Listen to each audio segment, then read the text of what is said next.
오늘 본문 말씀 가지고 사랑하는 자여 라는 제목으로 함께 은혜를 나누겠습니다. 우리 먼저 옆에 분 인사 나누실까요? 하나님이 당신을 사랑하십니다 하고 인사 나누겠습니다. 네. 하나님이 여러분 진짜 사랑하십니다. 라오디게아 교회 오늘 이제 네 번째 시간인데요. 지난주 말씀 잠깐 복습하겠습니다. 라오디게아 교회는 재정적으로는 부자였어요. 부유하여 부족한 것이 없다 그랬어요. 그런데 영적으로는 가난하고 헐벗고 맹인인 그런 아주 비참한 상태였다고 그랬어요. 그래서 예수님이 라오디게아 교회를 향해서 뭐를 사라고 하셨어요? 세 가지? 금을 사고, 흰옷 사고, 안약을 사고. 역시 젊은 사람이 빠르네. 그죠? 권사님도 다 아는데 박자가 늦은 거죠? 다 알아요. 다 알아요. 그래서 금을 사라. 금은 뭐예요? 믿음을 사라는 거죠. 순결한 믿음. 그 다음에 흰옷은 그죠? 보혈의 은혜를 입으라. 세 번째 안약은 뭐예요? 그죠? 영적인 시력을 회복하라. 이제 그런 말씀이었어요. 근데 그것을 살 수 있는 방법은 뭐예요?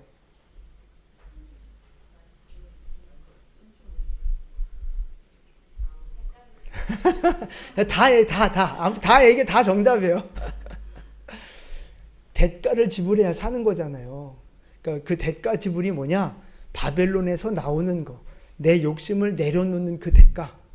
그 대가를 지불하고 예수님 앞에 나아오면 사실은 예수님이 거저 주시는 거라고 말씀을 드렸어요. 그래서 예수님 앞에 나와 거저 받은 은혜로 하나님 앞에 나아가는 예배자로 살아가는 우리 모두가 될 수 있으면 좋겠습니다. 여러분 예수님 앞에 나아가기를 힘쓰는 여러분 되시기를 축복합니다. 자, 지난주 이 말씀을 드렸는데 그리고 나서 이제 오늘 19절에 예수님이 또 말씀을 하시는데 19절 우리 같이 봉독하겠습니다. 무릇 내가 사랑하는 자를 책망하여 징계하노니 그러므로 내가 열심을 내라 회개하라. 아멘. 자, 오늘 이 19절 말씀을 보면 라오디게아 교회에 고난이 있어요? 없어요? 있어요? 없어요? 크게 얘기하세요. 왜냐하면 다 정답이에요. 있다고 해도 정답이고 없다고 해도 정답이에요. 저는 맨날 이렇게 말도 안 되는 소리만 하는 것 같지만 말이 돼요. 잘 들어보세요. 자, 지금 라오디게아 교회는 고난이 있어요. 왜냐하면 내가 사랑하는 자를 책망하여 징계한다 그러셨는데 이 징계한다는 말이 현재형으로 쓰여져 있어요. 그러니까 지금 현재 징계를 받고 있다는 거거든요. 요한이 환상을 보고 있는 요 시점에 라오디게아 교회는 하나님의 징계 아래에 있는 거예요. 그러니까 뭔가 고난이 있는 거겠죠? 그게 뭐 육신적인 건지 영적인 건지는 몰라요. 뭐 둘 다일 수도 있고 어쨌든 지금 라오디게아 교회에는요 고난이 있는 거예요. 근데 여러분 고난은 있는 게 좋은 거예요? 없는 게 좋은 거예요? 왜 웃어요? 뭐 본인은 아니에요? 다 고난 없는 게 좋죠. 근데 고난이 없는 게 좋은 거예요? 그러니까 또 꼭 그렇지는 않은 거예요. 그죠? 그래서 중요한 건 그거예요. 고난은 있어야 할 고난은 있는 게 좋은 거고요. 없어야 할 고난은 없는 게 좋은 거예요. 저는 참 줄타기를 잘하는 것 같아. 양다리를 걸치고 줄타기를 잘하는데 사실이 그래요, 여러분. 이제 잘 들어보세요. 우리 성도들이 겪는 고난은 크게 두 가지가 있어요. 첫 번째는 뭐냐면 거룩한 고난입니다. 죄와 싸우는 고난, 성장을 위한 고난, 훈련을 위한 고난. 이걸 한마디로 그냥 거룩한 고난이라고 할게요. 우리에게는 거룩한 고난이 있고요. 또 하나의 고난은 뭐가 있느냐면 그죠? 오늘 라오디게아 교회처럼 징계를 받는 고난이 있어요. 징벌적인 고난이 있다 이 말이에요. 근데 죄와 싸우는 고난 있잖아요. 이 거룩한 고난은요. 반드시 있어야 될 고난이에요? 없어도 되는 고난이에요. 그죠? 이거는 반드시 있어야 되는 고난인 거예요. 우리에게 유익한 고난이고 좋은 고난인 거예요. 여러분, 그 신앙이라고 하는 게 육에 속했습니까? 영에 속했습니까? 그죠? 영에 속한 거예요. 하늘에 속한 거라고요. 근데 우리는 어디서 살아요? 육신에 산다고요. 땅에 산다고요. 그러니까 영적인 것과 육적인 것이 이게 늘 충돌하는 거예요. 이게 서로 잘 조화가 돼야 되는데 본성상 그게 될 수가 없어요. 그래서 영적인 것과 육적인 것이 항상 싸우고 영으로 육을 이기는 과정, 이게 바로 신앙생활이라 이 말이에요. 그래서 그게 힘든 거예요. 갈라디아서 5장 17절 말씀 같이 봉독하겠습니다. 육체의 소욕은 성령을 거스리고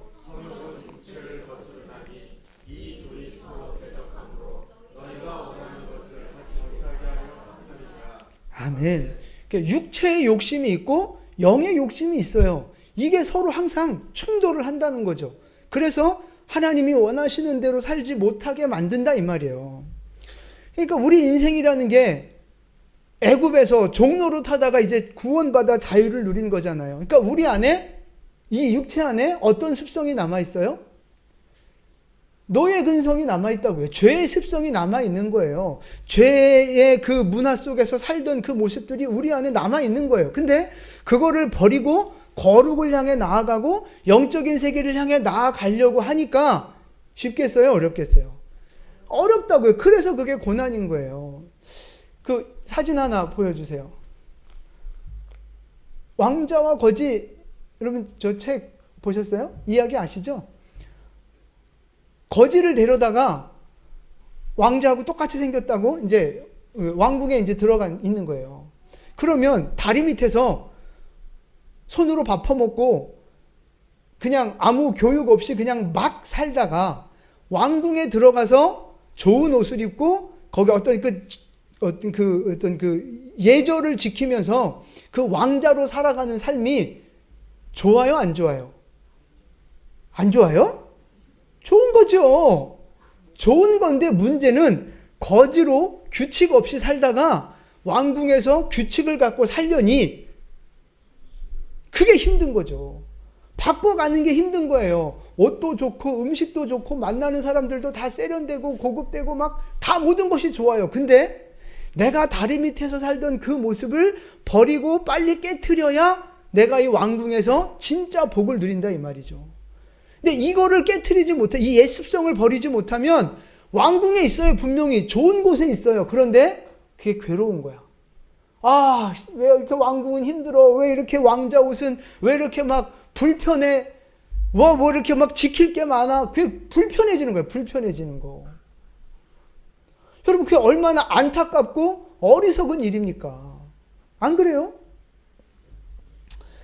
여러분, 뭐 지금은 거의 그런 분 없겠지만 술, 담배 끊는 거 과거에 조금 한 잔씩들 하셨잖아요? 혹시 지금도 홀짝홀짝 하신다면 주의 이름으로 끊기를 강력하게 권면드립니다. 여러분, 술, 담배 그 끊는 거 쉬워요? 어려워요? 어려워요. 보통 어려운 게 아니에요. 뭐 저는 뭐 이렇게 잘 안 해봐서 모르지만 하여튼 얘기 들어보면 아주 죽을 고생하면서 그거 해도 또 잘 끊어지지도 않고 그렇더라고요. 근데 여러분 그거 있잖아요. 막 그 금단 현상 겪어가면서 막 끊으려고 노력하고 막 힘들어요? 안 힘들어요? 힘들잖아요. 여러분 그게 바로 거룩한 고난이라는 거예요. 아, 나 힘드니까 안 해, 때려칠래. 그게 아니고 힘들지만 그것이 거룩한 고난이기 때문에 그거를 버티고 견디고 통과해야 된다 이 말씀이에요. 여러분 왕년에 교회 나오기 전에 세상에서 조금 이렇게 놀던 습관들 있잖아요. 세상에서 이렇게 늘 자연스럽게 행하던 그런 어떤 죄악들이 있잖아요. 그 습성들 그거 끊어버리는 게 쉽지 않거든요. 교회 들어와도 자꾸 생각이 나는 거예요. 거지가 왕궁에서 자꾸만 다리 밑에서 생활을 그리워하고 그거 생각하듯이 교회 왔지만 세상에서 즐겼던 거, 내가 세상에서 했던 거 그게 자꾸만 새록새록 올라온단 말이에요. 그러면서 때로는 그리워지고 때로는 세상에 또 한번 나가보기도 하고 괴로워요. 괴로워. 근데 여러분 그 괴로움이 바로 거룩한 고난이라고 하는 거예요. 강을 거슬러 강의 그 흐름을 따라 내려가는 건 너무너무 쉬워요. 가만히 있어도 내려갑니다. 그런데 강물을 거슬러서 올라가는 건 굉장히 힘든 일이에요. 마찬가지예요. 영적으로도 우리가 육신을 따라 행하는 거, 육신의 소욕을 따라 살아가는 거 너무 쉬워요. 너무 즐거워요. 아무 노력할 것도 없어요. 그냥 내키는 대로 살면 되는 거예요. 그런데 거룩한 삶을 살아가는 건요, 육신하고 반대되는 거거든요. 세상 정욕과 반대되는 거거든요. 그러니까 그거를 거슬러 올라가는 게 힘든 거예요. 그게 바로 거룩한 고난이라고요. 내 육신으로는 편하게 살고 다 그냥 편하고만 싶어요. 그런데 하나님은 우리에게 뭘 요구해요? 영적으로? 부지런하라 그러잖아요. 열심을 품고 주를 섬기라 그러잖아요. 쉬지 말고 기도하라 그러잖아요. 내가 죽도록 충성하라 그러잖아요. 이 육체의 소욕과 영적인 그 하나님의 명령이 충돌한다니까요. 그러니까 힘든 거예요. 더 자고 싶은데, 나는 더 그냥 또 놀고 싶은데, 난 좀 더 즐기고 싶은데, 하나님은 기도하라 그러고 충성하라 그러고 헌신하라 그러고. 그럼 그게 근데 거룩한 고난인 거예요. 내가 육신적으로는 막 더 높아지고 싶고 막 대접받고 싶고 다 내 앞에 다 무릎 꿇었으면 좋겠고 막 그런 마음이 있지만, 영적으로는 오히려 내가 무릎 꿇어 그 영혼을 섬기는 자가 되라는 것이 하나님의 뜻이잖아요. 내 육신적으로는 원수 갖고 싶고 내가 복수하고 싶고 막 나보다 더 막 악하게 이렇게 막 내가 당한 것보다 10배로 갚아주고 싶고 막 그러지만, 영적으로는요, 용서해야 되고 화평해야 되고, 그게 주님이 원하시는 거잖아요. 그러니까 이 죄성을 가진 인간이 거룩해지려고 하는 이 영적인 싸움, 이게 고난이라 이 말이에요. 근데 이 고난은 좋은 고난이에요? 나쁜 고난이에요? 좋은 고난이라고요. 아니, 꼭 필요한 고난이고요. 결국 이 고난은 우리에게 상급이 되고 영광이 된다고 하는 사실입니다. 여러분, 이 거룩한 고난을 선택하는 여러분 되시기를 축복합니다. 힘들고 어려워도. 근데 이제 반대로 범죄에서 받는 이 징벌적인 고난이 있어요. 징벌적인 고난. 이거는 굳이 받을 필요가 없는 고난이라 이 말이에요. 불순종해서 고난받고 매맞는 거, 하나님의 말씀 지키지 않아서 내가 고난받는 거, 하나님의 이 품, 울타리를 벗어나서 내가 이리한테 쫓기고 사자밥이 되고 내가 물리고 뜯기는 그 고난, 왜 굳이 그런 고난을 당하냐고요. 안 받아도 되는 고난이라 이 말이에요. 그런 거는. 근데 지금 이 라오디게아 교회가 받고 있는 고난은 거룩한 고난입니까? 징벌적 고난입니까? 징벌적 고난인 거예요. 예수님이 징계하신다 그랬잖아요. 그러니까 돈이 좋아서 자기 신앙의 양심을 팔아버리고 신전에 가서 제사했다 이 말이에요. 돈이 좋아서 우상을 섬기고 자기 욕심을 챙기려고 믿음을 버리고 거룩한 걸 버린 교회라 이 말이죠. 그래서 하나님 앞에 징계받는, 그게 라오디게아 교회예요. 그럼 여러분 질문 하나 드릴게요. 이 라오디게아 교회가 오늘 이 징벌을 받는 징벌적 고난, 그 이전에는 고난이 있었을까요? 없었을까요? 네? 있었어요. 그러면 잘 못 들었어요. 있었어요. 그러면 있었어요. 없었어요. 없었어요. 정답이에요. 그래서 제가 아까 처음에 질문할 때 이것도 맞고 저것도 맞다고 했던 말씀이 바로 그거예요. 이 징벌적인 고난을 지금 당하고 있는데 이 고난 이전에는 없었어요. 이 소아시아에 7개 교회가 있는데 그 앞에 있었던 6개 교회들은요, 고난이 있었어요. 다들 거룩한 고난을 받고 있었어요. 자, 2장 1절로 가보세요. 처음 교회가 뭐죠? 에베소 교회예요. 에베소 교회는 어떤 고난이 있었어요? 자, 2절 말씀 보세요. 2절 우리 같이 봉독합니다. 내가 내 행위와 수고와 인내를 알고 또 악한 자들을 용납하지 아니한 것과 자칭 사도라 하되 아닌 자들을 시험하여 그의 거짓된 것을 내가 드러낸 것과. 그러니까 기억나세요? 에베소 교회는 거짓 교사들, 이단들, 막 이런 악한 무리들이 들어와서 교회를 막 쪼개고 그 교회를 다 흩으려고 했을 때 진리 대신 말씀을 가지고 이 악한 것들을 드러내고 이단들을 대적하면서 그 교회를 지켜내는 싸움을 했다 이 말이에요. 에베소 교회는 그렇게 진리를 지키려고 힘써 싸우는 고난의 시간들이 있었어요. 그 다음에 두 번째 교회는 서머나 교회예요. 서머나 교회는 어떤 고난이 있었어요? 9절 말씀 보세요. 내가 내 환난과 궁핍을 알거니와. 환난당하고 궁핍한 교회였다고요. 믿음을 지키기 위해서. 그리고 10절에 보니까 받을 고난이 있었고 장차 몇 사람을 감옥에 던지고 10일 동안 시험받는 환난받는 고난이 있었다 이 말이에요. 그래서 이 서머나 교회 순교자도 나왔다 그랬죠. 기억나세요? 폴리캅, 순교자 폴리캅이 이 서머나 교회 출신이라 이 말이에요. 자, 그 다음에 세 번째 교회 버가모 교회. 여기도 한마디로 말해서 순교자가 있었어요. 충성된 증인 안디바라고 하는 순교자가 있었다 이 말이에요.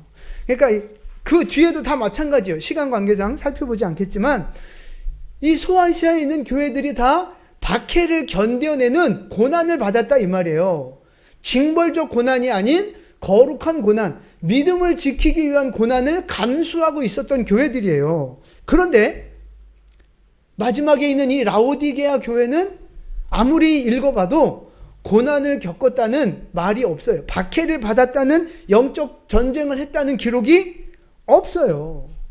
그럼 여러분, 지금 이 소아시아 전체가 박해 시대잖아요. 황제, 우상숭배, 또 여러 가지 우상숭배들, 또 그 이단과 사이비, 막 이런 것들 때문에 온 교회가 지금 다 힘들어하고 있는 이때에 어떻게 이 라오디게아 교회만 박해가 없고 평안할 수 있었을까요? 비결이 뭐예요? 여러분도 평안한 신앙생활 하고 싶지 않습니까? 편한 신앙생활? 오늘 라오디게아 교회를 통해서 배우게 될 거예요. 어떻게 하면 편한 신앙생활 할 수 있어요?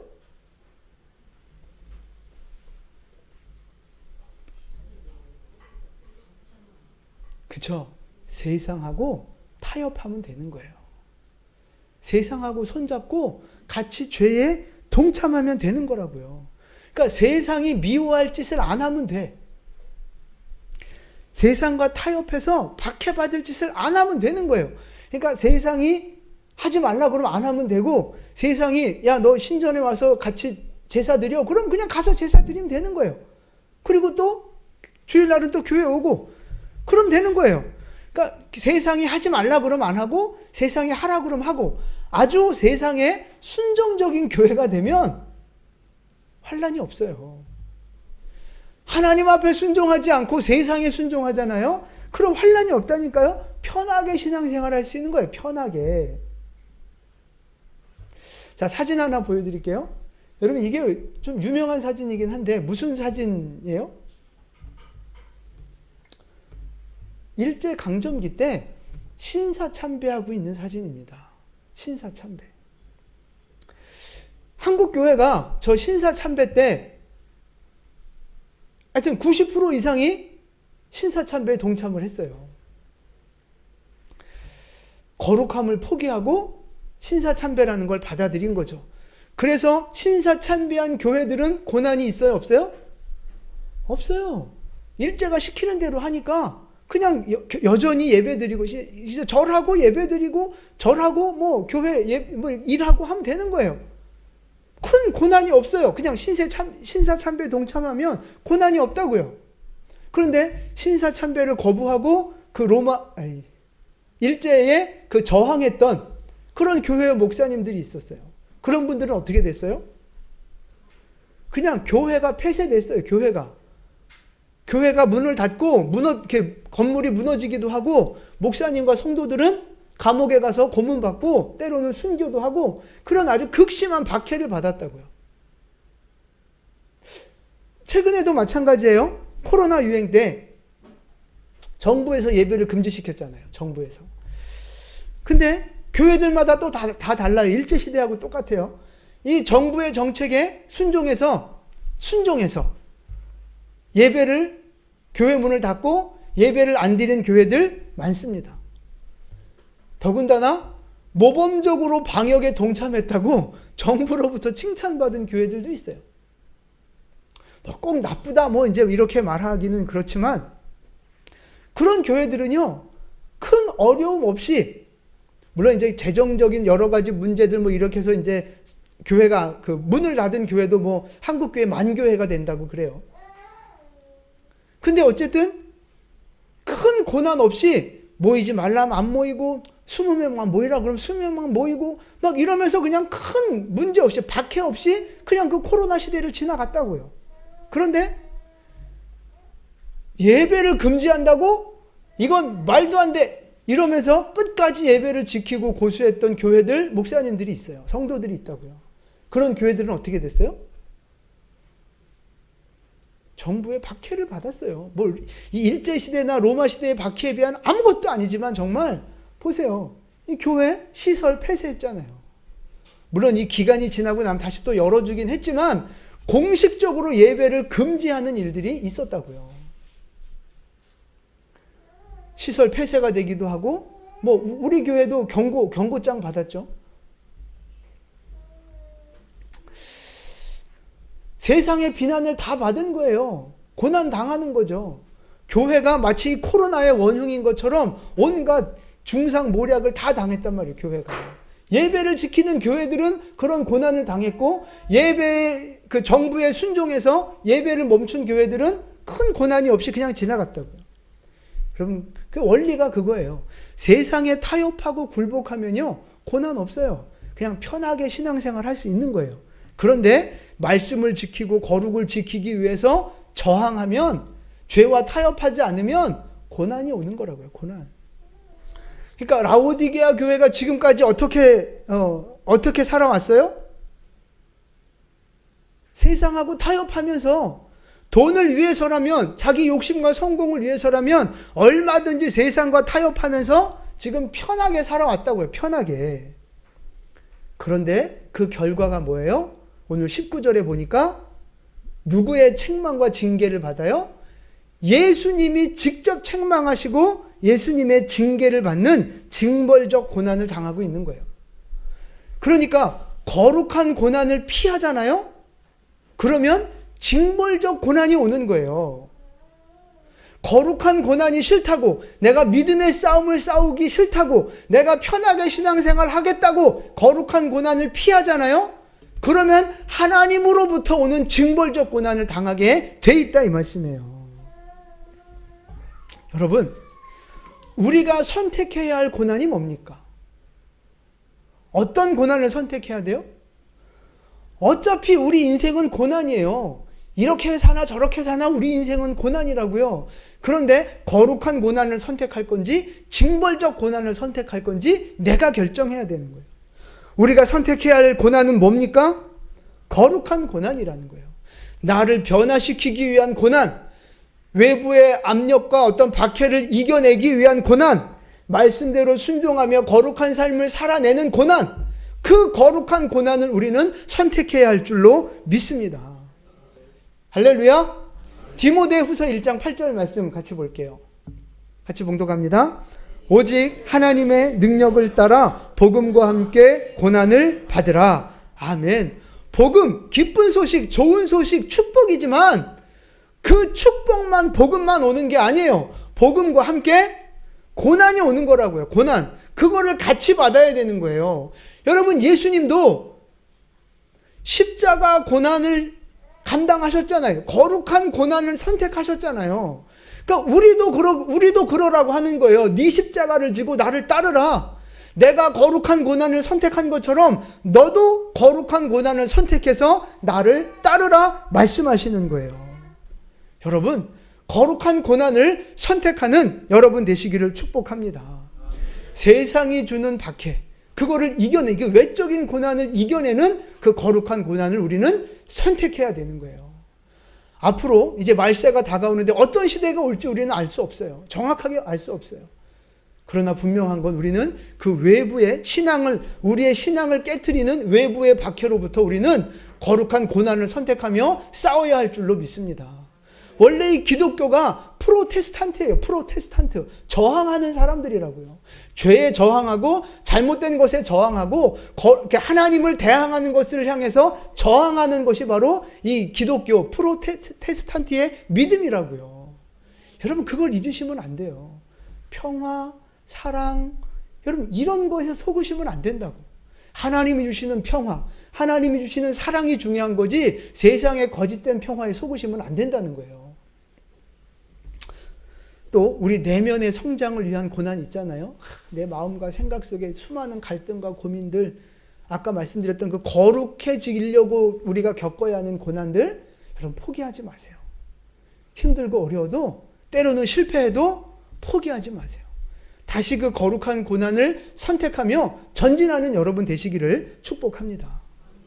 여러분, 내가 그 거룩한 고난 선택하는 걸 포기하잖아요. 거룩한 고난을 회피해버리면 그 다음엔 어떻게 돼요? 거룩한 고난을 회피하면요, 그 다음 단계가 뭐냐면 세상하고 타협하게 되는 거예요.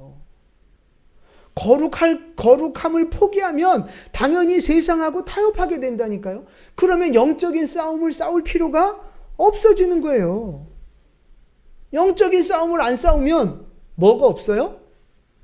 고난이 없어요. 고난이. 그럼 너무 좋은 거예요. 너무 편한 거예요. 이 라오디게아 교회처럼 돈도 마음껏 벌고 세상에서도 마음껏 즐기고 그러면서도 내가 신앙을 지키는 것 같고 너무 편하게 신앙생활을 하는 거죠.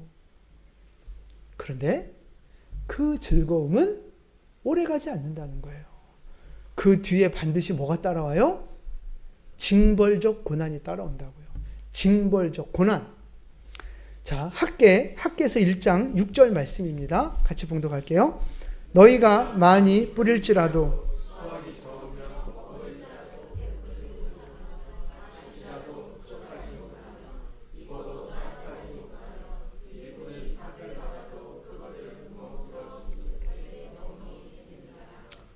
아멘. 학개시대 때 하나님 성전 세우는 것을 버리고 자기 집만 먼저 세우려고 욕심부렸던 그 시대 사람들을 향해 하나님이 하신 말씀이에요. 열심히 살았거든요. 보세요. 많이 뿌렸단 말이에요. 농사하는데 많이 거두고 싶어서 많이 뿌렸어요. 열심히 일했다 이 말이에요. 그런데 얼만큼 거두었어요? 적게 거두었다고요. 내가 100을 노력했다면 거두는 건 10, 20밖에 안 되는 거예요. 헛수고 하는 거죠. 그리고 먹어도 배부르지 못하다는 거예요. 왜 먹었는데 배가 부르지 않을까? 아마 영양가 없는 거, 쓸데없는 거를 먹지 않았을까? 그러니까 먹을 만한 것이 없지 않았을까? 이제 그렇게 생각해 보는 거예요. 그러니까 잘 살아보려고, 잘 먹고 잘 살아보려고 열심히 노력해서 했는데 결국 얻어지는 건 없다 이 말이에요. 마치 일꾼이 싹쓸 받아서 그거를 자기 주머니에 넣는데 구멍이 뚫어져서 다 쏟아져 버린 거죠. 남은 게 없는 거예요. 새벽부터 열심히 일하고 열심히 돈 벌고 열심히 뭔가 잘 살아보려고 했는데 결국 지나고 나서 보니까 아무것도 남는 게 없는 거예요. 그냥 고생만 했고 그냥 시간만 흘러버린 거고 인생을 그냥 낭비한 거예요.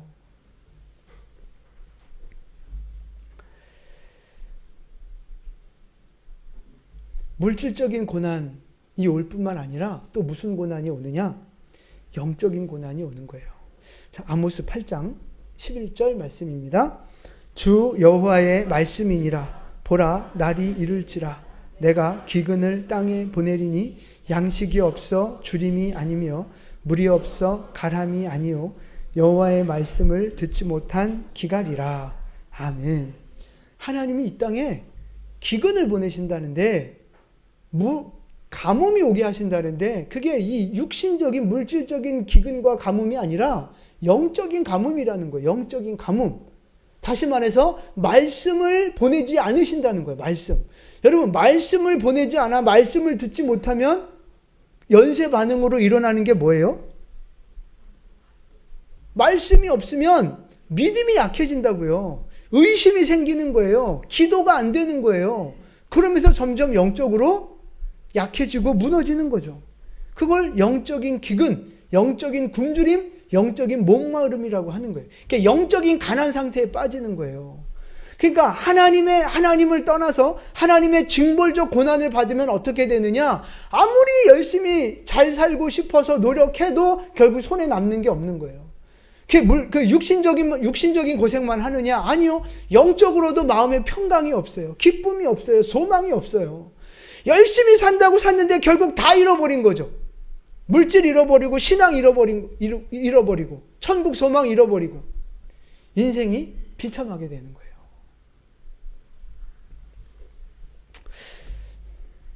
여러분, 지금 여러분은 어떤 상태에 있는가 한번 점검해 보십시오. 지금 여러분은 거룩한 고난, 이 믿음의 싸움을 싸우고 계십니까? 아니면 징벌적 고난으로 하나님 앞에 지금 징계받고 있습니까? 아니면 그 중간 단계, 고난이 없는 그냥 태평한 시간을 보내고 있습니까? 지금 여러분은 어느 위치에 있다고 생각하세요? 만약에 여러분이 지금 중간 상태라면 그런 분이 계실 거예요. 뭐 큰 문제가 없어요. 뭐 교회도 뭐 잘 나오는 것 같고 뭐 물질도 그냥 뭐 많진 않아도 그냥 부족하지 않게 그냥 먹고 살 만큼 이렇게 살아가는 분들 있을 거예요. 여러분, 지금 아무 고난 없는 상태에 계시다면 지금이 바로 정신 차리고 돌아올 수 있는 가장 좋은 기회예요. 여러분, 잘못했을 때 맞고 돌이키는 게 좋아요? 좋은 말로 할 때 돌이키는 게 좋아요? 좋은 말 할 때 돌이키는 게 제일 좋고 지혜로운 거 아니겠어요? 꼭 맞아야 되겠어요? 꼭 맞고 터지고 그래 울며 불며 막 그렇게 하고 돌아와야 되겠냐고요. 여러분, 그 미련한 거 아니에요? 그러니까 지금이 딱 좋을 때예요. 지금이 딱 고난도 없고 지금이 뭔가 하나님의 경고는 있지만 아직 그 재앙이 시작되지, 징벌적 고난이 시작되지 않은 그때가 지금인 분들이 있어요. 여러분, 지금 돌이키셔야 돼요. 지금 정신 차리셔야 돼요. 지금 거룩한 고난을 선택하며 믿음의 싸움, 믿음의 전진을 위한 수고가 필요하다 이 말입니다. 할렐루야. 지금 고난이 없는 분들, 좋은 말로 할 때, 하나님이 좋게 말씀하실 때 돌이키고 순종하는 여러분 되시기를 축복합니다. 또 하나, 나는 지금 벌 받고 있는 것 같아요. 내가 똑바로 신앙생활 안 해서, 내가 하나님 앞에 말씀에 순종 안 해서 내가 지금 벌 받고 있는 것 같아요. 이런 징벌적인 고난에 있다고 생각하는 분들 계십니까? 괜찮아요. 그런 분들도 아직 안 죽었잖아요. 지금 돌이키면 돼요. 죽기 전에 돌이키면 돼요. 한 대를 맞았건 10대를 맞았건 어쨌든 지금이라도 돌이키면 죽진 않아요. 돌이키세요. 근데 여러분, 우리 고난이라는 게 그래요. 내가 당하는 고난이 징벌적 고난인지 거룩한 고난인지 이게 구분이 명확하지 않을 때가 많거든요. 여러분 지금 당하는 고난이 징벌적 고난이에요? 거룩한 고난이에요? 뭐 이거일 수도 있고 저거일 수도 있고 섞여 있는 걸 수도 있고 잘 몰라요. 그래서 중요한 건 이게 징벌적 고난일까 거룩한 고난일까 너무 거기에 이렇게 막 에너지 쏟을 필요 없고요. 중요한 건 뭐냐면 이 고난이든 저 고난이든 그 고난을 잘 통과하면 그것이 나에게 복이 된다는 거예요. 잘 안 믿어지세요? 복이 된다는 거예요. 어떤 고난이든 내가 그걸 믿음으로 받아들여서 믿음으로 반응하고 내가 그걸 이겨내잖아요? 그러면 나에게 복이 된다는 사실입니다. 영적으로 성장하게 되고요. 견고한 믿음을 갖게 되고요. 이긴 자에게 주시는 상급이 있어요. 여러분 그 기회를 놓치지 마시고 하나님 앞에 거룩한 고난을 선택하며 믿음으로 반응하여 어떤 고난이든지 이겨내는 여러분 되시기를 축복합니다. 여러분 다시 한번 말씀드려요. 거룩한 고난을 내가 선택하지 않으면 결국은 징벌적 고난을 선택하게 되는 거예요. 그래서 거룩한 고난을 선택하라 말씀드리는 거예요. 그리고 거룩한 고난은요, 뭐를 남겨요? 상급을 남깁니다. 그런데 징벌적 고난은요, 상처를 남기는 거예요. 그래서 여러분, 징벌적 고난 당하지 마시고 거룩한 고난을 먼저 선택하는 지혜로운 믿음의 사람들 될 수 있기를 예수님의 이름으로 축원을 드립니다. 자, 그러면 하나님은 왜 우리에게 이 징벌적인 고난을 주시는 걸까요? 왜 징벌하세요? 그죠? 회개하고 돌이키라고 하는 그 마음 중심에 뭐가 있는 거예요? 사랑이에요, 사랑. 19절 말씀 보세요. 오늘 본문 말씀 보시면 내가 사랑하는 자를 책망하여 징계한다 하시잖아요. 사랑하는 자를 책망하시는 거라고요. 사랑하니까 매를 대시는 거예요. 잔소리 하시는 거예요. 자, 잠언 3장 12절 말씀입니다. 대저 여호와께서 그 사랑하시는 자를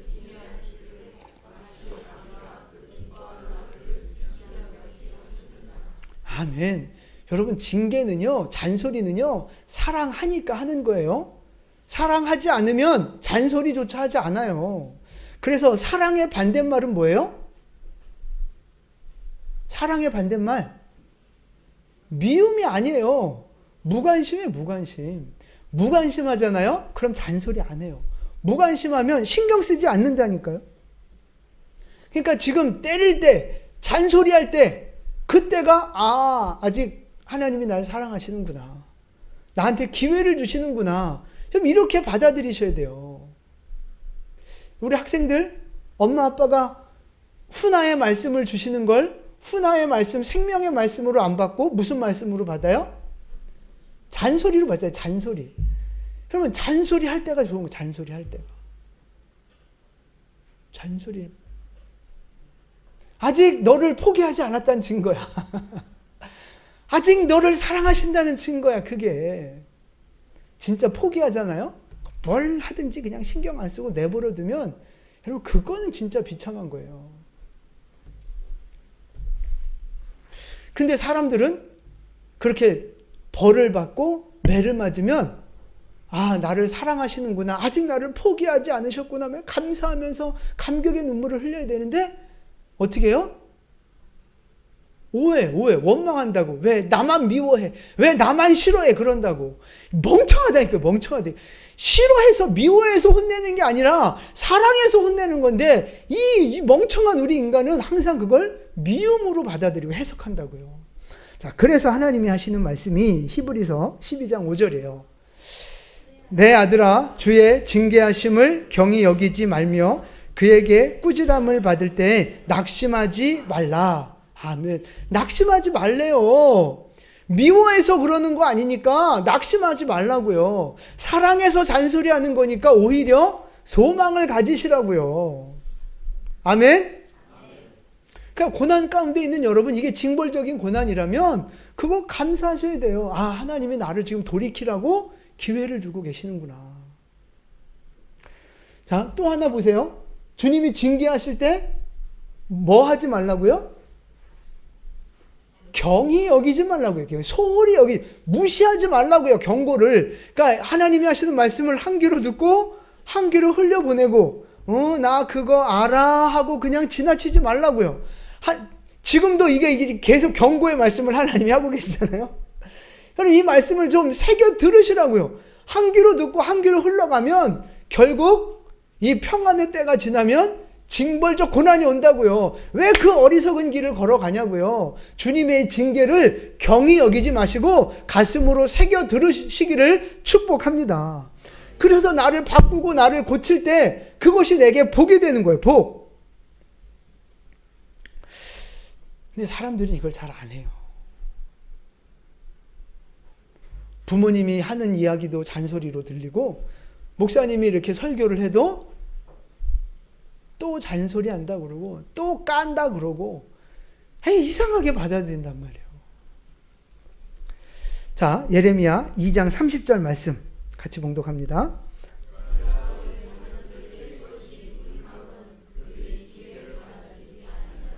아멘. 하나님이 이스라엘 백성들을 막 혼내셨거든요. 그런데 결국 하나님이 원하시는 열매가 없는 거예요. 그러니까 얘네들이 돌이키고 회개하고 다시 하나님 앞으로 나오길 기대해서 혼내신 건데 결국 그 열매가 없는 거예요. 근데 왜 그런 거예요? 그게 징계를 받아들이지 않은 거예요. 징계를 받아들이지 않으니까 아무 열매가 결과가 없는 거예요.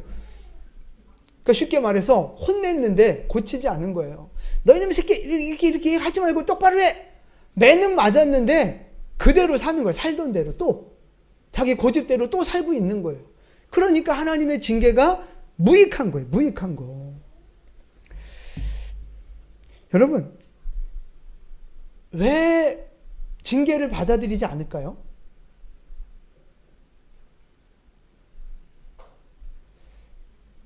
몰라요? 다 여러분들 다 그러고 있잖아요, 지금. 다 그렇게 살아왔고 지금 그러고 있잖아요. 왜 징계를 받아들이지 않아요? 난 지금 이대로 사는 게 좋거든. 난 이게 편하고 난 이게 좋거든. 익숙해서. 그리고 이렇게 사는 게 나한테 유익이라고 생각되는 거거든요.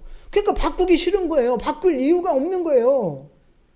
또 하나는 뭐 그럼 나보고 잘못했다는 얘기야 지금? 내가 잘못 살았다는 얘기야?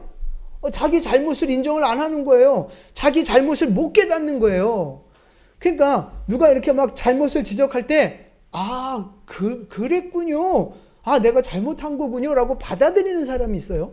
받아들이는 사람은 자기 잘못을 깨닫고 고치게 돼 있어요. 근데 뭐 잘못을 지적할 때 두 눈 동그랗게 뜨고 뭐? 내가? 이러면서 막 대드는 사람 있잖아요. 그런 사람은 자기 잘못을 모르는 사람이에요. 깨닫지 못하는 거라고요. 인정하지 않는 사람이라고요. 그런 사람은 자기의 그 잘못을 고칠 가능성이 없어요. 없어. 여러분, 하나님이 우리에게 말씀하실 때, 좋은 말씀하실 때, 우리에게 경고하실 때, 징계할 때 우리는 어떤 반응을 보여야 되는 거예요? 19절 말씀처럼 내가 열심을 내라 회개하라. 돌이켜야 된다고요. 내 잘못을 고치고 돌이키기를 원하시는 거예요, 하나님은. 그래서 우리에게 징계하시고 매질하시는 거라고요. 이 라오디게아 교회 믿음이 지금 미지근한 신앙이잖아요. 뜨겁지도 않고 차지도 않고 확실한 믿음이 없으니까 지금 토하여 버릴 것 같은 믿음인 거잖아요. 그 미지근한 신앙을 이제 분명한 믿음으로 바꾸라고 말씀하고 계시는 거예요. 기도하지 못했던 그 뜨뜻미지근한 신앙, 이제 뜨겁게 부르짖어 기도하는 믿음이 되라는 거예요. 하나님의 말씀을 뒤적뒤적거리면서 그냥 지식으로 알고 있었던 그 말씀을, 이제 그 말씀을 목숨 걸고 지키는, 말씀대로 행하는 그 뜨거운 믿음을 회복하라 말씀하고 계시는 거예요. 이 주일마다 드려지는 예배, 교회 예배, 또 여러분이 매일 삶에서 드려야 할 삶의 예배, 그냥 별거 아닌 것처럼 소홀하게 생각했었다면 이제 그 예배가, 하나님 앞에 서는 그 예배가 얼마나 귀한지를 알고 그 예배에 힘을 쏟고 그 예배에 열심을 갖고 예배를 소중하게 여기는 믿음으로 바뀌어지라고 말씀하고 계시는 거예요. 세상만 바라보고 있었다면, 세상에만 소망을 두고 있었다면 이제는 그 시선을 들어 천국을 바라보고 하늘에 대한 소망으로 다시 회복하라고 말씀하고 계시는 거예요. 네가 열심을 내라, 회개해라. 여러분, 이게 하나님의 말씀이에요. 열심을 내라, 회개해라. 책망은요, 사랑입니다. 열심을 내라, 회개하라 다그치시는 이유는요, 사랑하기 때문에 그런 거예요. 여러분, 하나님은 여러분을 사랑하십니다. 여러분이 잘 되기를 원하고 복받기를 원하고 행복해지기를 원하시는 거예요. 그래서 오늘 징계하시는 건데, 그 징계가 왜 무익해져요? 뭐 때문에? 결국 내 죄 때문에, 결국 내 고집 때문에, 결국 내 영적인 무지함 때문에 하나님의 징계가 헛되고 우리는 계속해서 징계받을 길로 나아가고 있다 이 말이에요. 그래서 여러분, 내 고집을 내려놓으셔야 돼요. 하나님 말씀 앞에 내 고집을 좀 내려놓으시라고요. 하나님의 말씀 앞에 좀 핑계대지 마시고, 그건 아는데, 그런 줄은 아는데, 그래도 싫어, 그래도 못해. 그 핑계와 고집을 내려놓으시기를 축복합니다. 영적인 무지함, 말씀을 모르고 하나님의 뜻을 모르고 영적인 무지함에 자기 생각이 그냥 옳은 줄 알고 살아가는 그 영적인 무지함, 여러분, 그게 깨어져야만 내가 거룩한 고난을 선택하며 축복의 길로 나아갈 수 있게 되는 거예요. 여러분, 이제 여러분의 그 고집을 좀 내려놓으십시오. 여러분의 죄를 끊어버리시고 이제 거룩한 고난을 선택하는 여러분 되시기를 축복합니다. 이 좋은 말 할 때, 하나님이 좋게 말씀하실 때 나를 바꾸고 다시 돌이켜서 주님 앞으로 돌아가는 여러분 되시기를 축복합니다. 그래서 하나님 안에 있는 이 풍성한 복, 하나님 안에 있는 그 진짜 행복, 세상이 주는 잠깐의 그 가짜 행복 말고 하나님 안에 있는 진짜 행복을 받아 누리는 여러분 될 수 있기를 예수님의 이름으로 축원을 드립니다. 아멘. 기도하겠습니다.